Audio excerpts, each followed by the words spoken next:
બધા સંમત છો ને? જય આદિવાસી, જય આદિવાસી, જોહર. આપણે જેના માટે વર્ષોથી રાહ જોતા હતા કે વિધાનસભામાં તો આપણો અવાજ હંમેશા ઉઠાવ્યો છે, લોકસભામાં બી ઉઠાવે, એના માટે આપણને જે જોઈતું હતું, આપણે જે આનંદભાઈને મોકલવાના હતા લોકસભામાં, તે આજે મળી ગયું છે. માટે હંમેશા આપણે તાકાતથી બોલવાનું છે, દરેક જગ્યાએ તાકાતથી બોલ્યા છે. રમેશભાઈ સાથે આજે પણ એક રૂઢિકામ સભા અમે કરી, સાથે પિન્ટુભાઈ, પંકજભાઈ, કુંજનભાઈ, ડોક્ટર અનિલભાઈ, અને જેમની સાથે હંમેશા જેમને જોઈને અમે લડતા શીખ્યા છે એવા વલસાડ ડાંગ લોકસભાના ઉમેદવાર અને ભાવિ સાંસદ એવા વાંસદા ચીખલીના ધારાસભ્ય તો હવે નહીં કહેવાય, સાંસદ કહેવાય, એવા આનંદભાઈ પટેલ સાહેબ. મારે વધારે વાત નથી કરવી, પણ આપણો સમાજ પર જ્યારે જ્યારે અન્યાય થયો ત્યારે કોણ આપણી સાથે આવ્યું? કોણ આવ્યું? એકાદ આજે સામેવાળો ઉમેદવાર એકાદ છે તે આજે અમારા ધરમપુર આવેલો હતો. એને એ નહીં ખબર કે આદિવાસી સમાજનું ફાળ્યું શું છે. એકાદ બાંધી ગયો ત્યારે એને ખબર પડી કે આદિવાસી સમાજની સંસ્કૃતિ છે. તો એવા ઉમેદવારને આપણે સ્વીકારાય?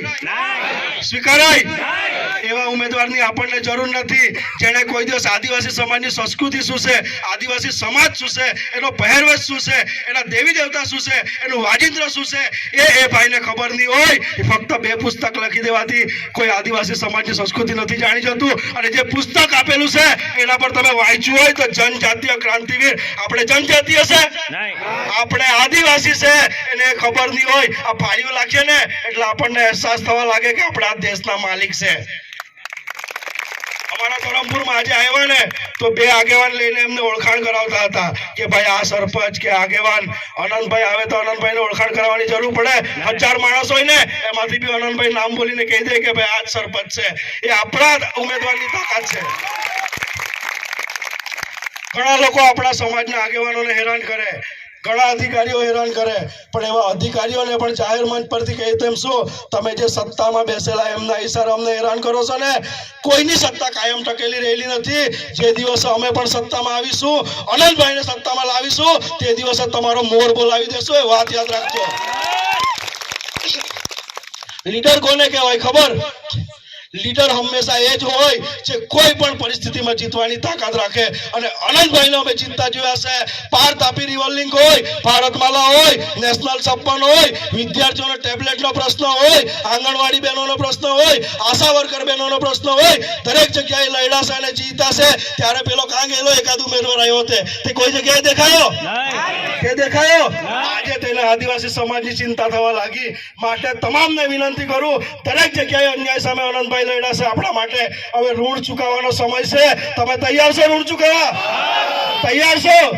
વલસાડ લોકસભા સીટના ઉમેદવાર તરીકે મને જ્યારે ઇન્ડિયા ગઠબંધન ભારતીય રાષ્ટ્રીય કોંગ્રેસ પક્ષે મને જે ઉમેદવારી આપી છે અને એના અભિવાદન સમારંભ નવસારી જિલ્લા રૂઢિપ્રથા ગ્રામ સભા અને આદિવાસી સમાજના આગેવાનો દ્વારા રાખવામાં આવ્યું છે, ત્યારે મારે વધુ એમાં કહેવાનું ન હોય. પરંતુ અહીં વાંદરવેલાના તમામ આગેવાનો ને હું એક પ્રોમિસ આપું છું કે આ જ જગ્યાએ સત્કાર સમારંભ પણ આપણે રાખીશું.